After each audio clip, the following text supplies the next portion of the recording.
Hello student, मैं आपको scientific calculator use करना सिखा रहा हूँ। इससे पहले मैंने आपको साइंटिफिक कैलकुलेटर को यूज़ करने की 2 वीडियो प्रोवाइड करा चुका हूँ अब तक, जिसमें मैंने आपको साइंटिफिक कैलकुलेटर में कैसे साइंटिफिक कैलकुलेटर को रीसेट करते हैं, कैसे इसको रेडियन में कन्वर्ट करते हैं, कैसे इसमें अलजेब्रिक इक्वेशन लिखते हैं, अलजेब्रिक इक्वेशन को कैलकुलेट कैसे करते हैं, और कैसे हम इसमें ट्रिग्नोमेट्रिक 25 या 1063 जो कि हमें टेबल में प्रोवाइडेड नहीं होती हैं, जो हमें याद नहीं होते, उनको वैल्यू कैसे निकाल सकते हैं। क्योंकि भाई 1060 जो है उसको तो हम टेबल से निकाल ही सकते हैं, लेकिन जैसे 1065 है उसको कैसे निकाल सकते हैं। इसके बाद मैंने आपको अलजेब्रिक इक्वेशन को सोल्व करना भी सिखाया था कि मान लो कि x² + 2x दे रखा हो और x पे उसकी वैल्यू निकाल ली हो। तो से ये सब चीज़ें मैंने आपको सिखाई हुई है अभी तक। अब मैं आपको आज जो सिखाऊंगा कि कैसे इस ट्रिग्नोमेट्री टेबल को जो है कि लोग आ जाए। मान लीजिए कि कोई इक्वेशन लिखी है, उसके अंदर लोग आ जाए, उससे कैसे लिखेंगे, ठीक है ना। और ये जो लोग होते हैं मेनली 2 बेस वाले होते हैं, एक तो बेस लोग ई वाला और एक बेस 10 वाला। तो इसमें जो दिए हुए हैं लोग, तो बच्चों को यही नहीं पता रहता कि लोग बेस ई वाले के लिए लोग कौन सा बनाना है और लोग बेस 10 वाले के लिए कौन सा लोग बनाना है। इन दोनों के बीच में डिफरेंस मेनली पता होना चाहिए बच्चों को, लेकिन पता नहीं रहता है साइंटिफिक कैलकुलेटर के अंदर। तो मैं आपको बता देता हूँ। देखिए, आपको कैलकुलेटर के अंदर 2 लोग दिखाई दे रहे होंगे, एक LOG वाला, एक LN वाला। कुछ बच्चे से IN पढ़ते हैं, ये LN है। LN का मतलब लोग ही है ये भी। अब लोग जो है मैंने बताया ना, 2 लोग हैं, एक तो LOG लोग और एक LN वाला, ये दोनों लोग हैं। पहली बात तो ये क्लियर कर लें अपने दिमाग में, ठीक है ना। तो लोग LOG वाला जो लोग है उसके बेस में 10 है, कॉपी में लिख लें। LOG वाला लोग जो है उसके बेस में 10 है, और LN वाला जो लोग है उसके बेस में E है, ठीक है। कहीं भी यदि LN आ जाता है तो इसका मीन्स क्या है, उसके बेस में E है। लेकिन अब साइंटिफिक कैलकुलेटर में कैसे याद रखें। साइंटिफिक कैलकुलेटर के अंदर याद करने के लिए मैं आपको एक सिंपल सी ट्रिक बता देता हूँ कि जो लोग लिखा है LOG, वो उसके ऊपर 10 लिखा हुआ है, तो इसका मतलब क्या है, उसके बेस में 10 रहा होगा। जो LN वाला रखा है उसके ऊपर लिखा है E, तो इसका मीन्स क्या है कि वो जो बेस है उसमें E रहा होगा। मैं आपको फिर से बता देता हूँ, क्योंकि बच्चे जो है भूल जाते हैं। 2 लोग हैं इसमें, और 2 लोग जो हैं उनके बेस अलग अलग हैं, एक का 10 है, एक E है। जो आपको क्वेश्चन मिलेंगे उनके अंदर भी बेस 10 या E मिलेगा।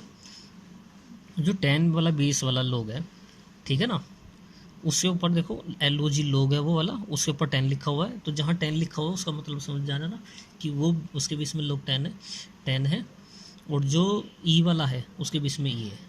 तो ये क्लियर हो गया होगा। अब मैं आपको लोग बनाना सिखाता हूँ। तो यदि मुझे 10 लोग बेस 10x वाला लिखना है तो ये दबा दीजिए, ये आ गया। और मान लो कि इसकी x पे वैल्यू लिखनी है, यहाँ x निकालना है तो x लिख देंगे। लेकिन मैंने आपको बताया था कि x को लिखने से पहले आपको क्या दबाना पड़ेगा, x को लिखने से पहले हमें दबाना पड़ेगा क्या, अल्फ़ा। और अल्फ़ा किस कलर में लिखा हुआ है, पिंक कलर में लिखा हुआ है। तो अल्फ़ा दबाइए और x लिख दीजिए। अब मान लीजिए मुझे लोग 2 की वैल्यू निकालनी है, तो कैलकुलेट का बटन दबाएंगे और 2 रख देंगे, ये आ गया आपकी लोग 2 की वैल्यू, ठीक है ना। सपोज़ कीजिए मुझे लोग 5 की वैल्यू निकालनी है, ये आ गई लोग 5 की वैल्यू। सपोज़ कीजिए मुझे लोग 56 की निकालनी है, ये आ गई 56 की वैल्यू। सपोज़ कीजिए मुझे लोग 89 की वैल्यू निकालनी है, ये आ गई वैल्यू। मैं आपको फिर से एक बार समझा देता हूँ कि मुझे लोग बेस 10 वाला टाइप करना है। मैंने लोग प्रेस किया, इसके बाद मैंने यहाँ पे एक ब्रैकेट बनाया और मैंने उसके अंदर x लिखना है, तो x को यूज़ करने से पहले अल्फ़ा दबाना पड़ेगा, मैंने लिख दिया। अब मुझे इसकी वैल्यू निकालनी है 25 पे, तो ये आ गया। अब हम कहाँ तक ये लोग की टेबल याद करेंगे, टेबल तो बुक में मिलेगी नहीं वहाँ। आपने 9th-10th में पढ़ा होगा तो टेबल गिवन मिल जाती थी, अभी आपको टेबल गिवन नहीं मिलेगी क्योंकि आपको कैल्सी प्रोवाइड की हुई है। तो कैल्सी से वैल्यू निकाल ली आनी चाहिए ना, कैसे फाइंड करते हैं, तो वही लोग 100 की निकालने पर लग जाए तो यह आ जाएगा, ठीक है ना। अब मैं लोग बेस ई वाले की तरफ चलता हूँ, लोग बेस ई वाले की तरफ। तो मैं इसको क्या कर देता हूँ, ऑन कर देता हूँ, यानी कि जो भी कैलकुलेशन थी वो सब मैंने हटा दिया।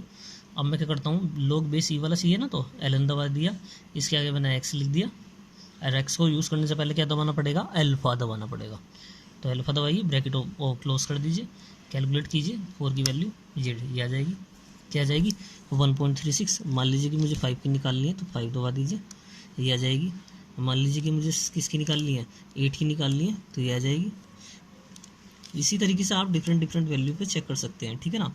log 0 की वैल्यू मत निकालना, क्योंकि log 0 पे जो है आपका साइंटिफिक कैलकुलेटर एरर दिखा देगा, क्योंकि log 0 की वैल्यू जो है डज नॉट डिफाइन है, जिसे आप इनफिनाइट के देते हैं, ठीक है ना। मान लीजिए log 4 की निकालनी है, ये आ जाएगी।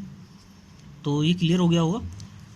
तो मैं आपको फिर से एक बार रिमाइंड करा देता हूँ। मैंने आपको जो अभी तक पढ़ाया है उसमें मैंने आपको 2 लोग पढ़ा दिए हैं, एक बेस ई वाला और एक बेस 10 वाला। बेस 10 वाला LOG वाला है और बेस ई वाला LN वाला है। बेस ई वाला क्या है? LN वाला। इसके बाद मैंने आपको सिखाया कि log x लिखना है। अब ये तो मैंने खाली सिंपल log x वाला लिखवा दिया। सपोज कीजिए हमारे पास इक्वेशन लिखी हो log x² + 2, log x² + 2। मैं दिखा देता हूँ। मान लीजिए कि आपके पास इक्वेशन लिखी है log x² + 2, इस तरीके की कोई इक्वेशन दी हो log x² + 2, ठीक है ना। log x² + 2 लिख लें आप अपनी कॉपी में, और log x² + 2 इसमें लिखना है। तो सबसे पहले बेस 10 वाला log है वो गिवन होगा बेस आपको, ये है। तो log दबा दीजिए। इसके बाद x² लिखें, तो x को दबाने के लिए अल्फा दबाना पड़ेगा। इसके बाद पावर क्या लिखी है 2, ये तो मैंने आपको सिखाया हुआ है। ब्रैकेट क्लोज कर दीजिए +2, ब्रैकेट इसका क्लोज। वैल्यू रखें, कुछ भी रखें जिस पे वो कहेगा वो रख देंगे। 1.702 मान लीजिए कि 3 पे निकाल ली, 5 पे निकाल लिए, 3 पे निकाल लिए, ठीक है ना। मैं आपको फिर से सिखा देता हूँ। देखिए log x² + 2 लिखना था, तो इससे पहले मैंने log दबाया, उसके लिए फिर मैंने ब्रैकेट लिखा, अल्फ़ा का यूज़ करना है तो x दबाया, पावर बनानी है तो ये एरो का साइन दबाया, पावर को ब्रैकेट के अंदर बंद कर देना है। पावर 2 होगी 2 लिख देंगे, 3 होगी 3 लिख देंगे, ब्रैकेट प्लस का साइन 3, ब्रैकेट क्लोज। अब इसकी वैल्यू यदि 8 पे निकालनी है 8 पे निकाल दीजिए, 7 पे निकालनी है 7 पे निकाल दीजिए, ठीक है ना। आपको क्लियर हो गया होगा। अब मैं इसी टाइप से LN वाला लेकर चलता हूँ। LN है, LN दबा देंगे, ब्रैकेट लगाएंगे, x बना देंगे। x की पावर कितनी है? 2 है, 2 लिखिए, ठीक है ना, +2 ब्रैकेट क्लोज। देखो ब्रैकेट जरूर क्लोज करना है। यदि आप ब्रैकेट क्लोज नहीं करते हैं तो वो कैलकुलेटर किसी और फंक्शन में चला जाएगा। मान लीजिए कि आपने 10x + 2 लिखना है, तो एक तो 10x + 2 लिखना है तो 10 के आगे x + 2 लिख देंगे, ठीक रहेगा। और यदि आपने 10 और ब्रैकेट बना के x + 2 लिख दिया तो इसका मीन्स क्या है कि x + 2 सारा एंगल में लिखा हुआ है, ठीक है ना। तो वो क्वेश्चन पे डिपेंड करेगा। ये लिखिए, 5 पे निकाल दिया, ये आ गया, 9 पे निकाल दिया, ये आ गया, ठीक है ना। तो अब आपको कैल्शियम यूज़ करना आ गया होगा, ठीक है ना। तो अब मैं इसको कर देता हूँ दोबारा से ऑन, यानी कि जो भी कैलकुलेशन है वो चली जाएगी। और मैं एक बार आपको दोबारा से करा देता हूँ कि ये मुझे क्या करना है, रीसेट करना है। तो रीसेट करने के लिए शिफ्ट दबाइए, इसके बाद मोड का बटन दबाइए, और लिखा रहा है पुरानी कैलकुलेशन जितनी भी होंगी इक्वल का साइन दबाने के बाद सब वो चली जाएंगी। लेकिन फिर मैंने बताया था कि कैलकुलेटर को रीसेट करने के बाद क्या करना है, कैलकुलेटर को रीडिंग में भी कन्वर्ट कर लेना है। तो 1 2 3 4 बात आपको क्या मिलेगा, डिग्री रेडियन। रेडियन कितनी चल गया, 2 रेडियन आ जाएगा। तो यहाँ पे जो आपको एक छोटी सी नोटेशन लिखी हुई है मिल रही है ना, देखने के लिए मिल रही है, ये आप इसे ध्यान से देखेंगे तो ये R है, कैपिटल R है, और कैपिटल R यही शो कर रहा है कि ये क्या है, रेडियन में है। क्या है, रेडियन में। अभी मैं आपको आगे बताते हैं। अब हम आपको कुछ इक्वेशन लिखनी सिखाते हैं कैलकुलेटर के अंदर। मान लीजिए कि आपको कैलकुलेटर के अंदर लिखना है,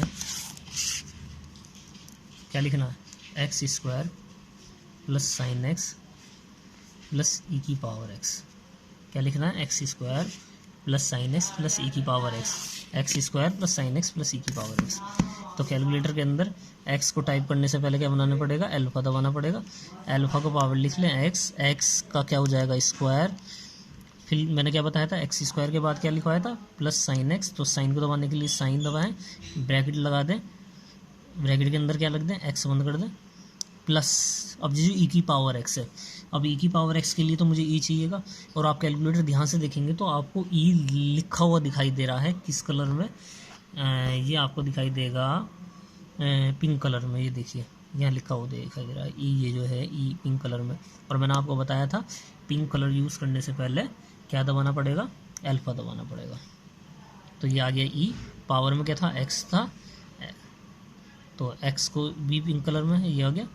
एक बार कैलकुलेशन चेक कर लें। देखिए ये आपको जो रिप्ले वाला बटन है इसकी जो लेफ्ट हैंड साइड में जो आपको चेक करा देगा। देखिए जब आप इसे दबा रहे हैं तो ये x2 इस तरीके से आगे चलता जा रहा है, ठीक है ना। तो आप अपने टैली कर लें कि हमने सही लिखा नहीं सही लिखा। मान लीजिए इसको कैलकुलेट करना है, x की वैल्यू 5 पे, तो 5 रख दीजिए। अब बताइए यदि आपके पास साइंटिफिक कैलकुलेटर नहीं होगा तो कैसे क्वेश्चन सॉल्व करेंगे। इसने तो सेकंड भी नहीं ली, नैनो सेकंड ही ले रहा है। ये जो है 8 रख दिया, ये 7 रख दिया, ठीक है, फिर इसने रख दिया 2 रख दिया। तो इस तरीके से क्वेश्चन आपकी ईजी बन जाने हैं कैलकुलेटर से। तो मुझे लग रहा होगा कि आप लोगों को समझ में आ रहा है, कमेंट करके बताइए समझ में आ रहा है तो, ठीक है ना। ये 9 जो भी लिखना है वो आ जाएगा। तो वो आपको अधिकतर सभी आ गया। अब मैं आपको एक नई चीज़ सिखाने वाला हूँ कैलकुलेटर के अंदर, वो है कि इंटीग्रेशन कैसे करते हैं कैलकुलेटर के अंदर, साइंटिफिक कैलकुलेटर के अंदर इंटीग्रेशन कैसे करते हैं। ये आपको कुछ क्वेश्चनों के आंसर डायरेक्ट निकलवाने में हेल्प करेगा। मान लीजिए कि कुछ क्वेश्चन इंटीग्रेशन के लिए डायरेक्टली आ जाते हैं ना, और साइंटिफिक कैलकुलेटर आपको परमिट है कि एग्जाम के अंदर ले जाना है, तो उनको यूज़ करने से पहले जो है तुम्हें अलाउ है, तो उनको क्वेश्चन को करने से पहले आप यदि उनका इंटीग्रेशन का आंसर निकाल लें तो आपको काफ़ी हेल्प मिल जाती है कि भाई पेपर में हमने क्वेश्चन सही किया है गलत किया है। लेकिन इसकी भी एक कंडीशन है कि इंटीग्रेशन ये उसी क्वेश्चन का आंसर प्रोवाइड कराता है, कैलकुलेट कर देता है जिसकी लिमिट गिवन हो, जिसकी लिमिट गिवन हो। मान लीजिए कि मुझे जो इंटीग्रेशन है किसका निकालना है, एक्स का निकालना है, एक्स इंटीग्रेशन डी एक्स का। आप कहोगे इसका तो बहुत आसान है, मैं एक छोटा सा एग्जाम्पल लेकर चल रहा हूँ, और उसकी लिमिट है 0 to 1। लिमिट क्या है 0 to 1, पहले स्टार्टिंग में छोटा से फिर बाद में करेंगे 0 to 1 एक्स डी एक्स का इंटीग्रेशन करना है। तो आपको कैलकुलेटर में देखना है इंटीग्रेशन का साइन किधर है। तो मैं आपको दिखा दूँ इंटीग्रेशन का साइन जो है, ये लिखा हुआ इंटीग्रेशन का साइन, ठीक है ना। तो जैसे ही आप इसका इंटीग्रेशन का साइन दबाएंगे तो कैलकुलेटर में ऊपर इंटीग्रेशन बना हुआ आ जाएगा। आ रहा है इंटीग्रेशन का बना हुआ, ये आ रहा है इंटीग्रेशन बना हुआ आ रहा है, ठीक है ना। फिर आप इस इंटीग्रेशन का, जैसे देखिए मैं दोबारा बता देता हूँ, इंटीग्रेशन का साइन दबाएंगे तो ऐसा बना हुआ आएगा। ये एक ब्रैकेट इंटीग्रेशन में पहले से ऑलरेडी से बना हुआ आ रहा है, लेकिन आपको अपना एक इंटीग्रेशन का ब्रैकेट लगाना है। ये लगाया, इसके बाद आपको जो नंबर दिया हुआ है, क्या मैंने किसका निकालना है, मुझे एक्स का निकालना है, तो एक्स लिख दीजिए, अल्फा दबाइए, एक्स लिख दीजिए, और ये ब्रैकेट बंद कर दीजिए। ये ब्रैकेट क्या कर दूँ, क्लोज कर दूँ, क्योंकि ये तो मैंने अपना पर्सनली एक्स के लिए ब्रैकेट लगाया था ना, तो ये ब्रैकेट मैंने क्या कर दिया, क्लोज कर दिया। इसके बाद इसकी लोअर लिमिट और अपर लिमिट इसके अंदर पुट कर देनी है, लेकिन लोअर लिमिट लिखने से पहले इसमें कॉमा लगा ले। मैंने कॉमा लगाया। अब इसकी लोअर लिमिट क्या थी, इसकी लोअर लिमिट है 0, तो लोअर लिमिट 0 रखिए, इसके बाद कॉमा लगाएं, फिर रख दें अपर लिमिट। अपर लिमिट क्या थी, 1 थी, और ब्रैकेट को जो इसका खुद का इंटीग्रेशन का उसे क्लोज कर दीजिए। उसके बाद इक्वल का साइन दबा दीजिए और आपको इंटीग्रेशन का आंसर मिल जाएगा। मैं एक बार फिर से समझा देता हूँ, ठीक है ना। इंटीग्रेशन का साइन दबाइए, ये दबाया इंटीग्रेशन का साइन, अपनी तरफ से अपना ब्रैकेट लगाइए, ये लगाया ब्रैकेट। जो भी फंक्शन है जिसका भी इंटीग्रेशन निकालना है उसको टाइप कर दीजिए, और वो तो एक्स लिखना था, तो एक्स को लिखने से पहले क्या दबाना पड़ेगा, अल्फा दबाना पड़ेगा। अब अपनी तरफ से जो ब्रैकेट बनाया था उसको बंद कर दीजिए, एक कॉमा लगाइए, लोअर लिमिट लिखिए, लोअर लिमिट भी 0 थी, कॉमा लगाइए, अपर लिमिट रखिए, और जो इंटीग्रेशन का साइन है वो ब्रैकेट है उसको बंद कर दीजिए, इक्वल का साइन दबा दीजिए, आंसर आ गया, ठीक है ना। मैं एक बार फिर से समझा देता हूँ आपको।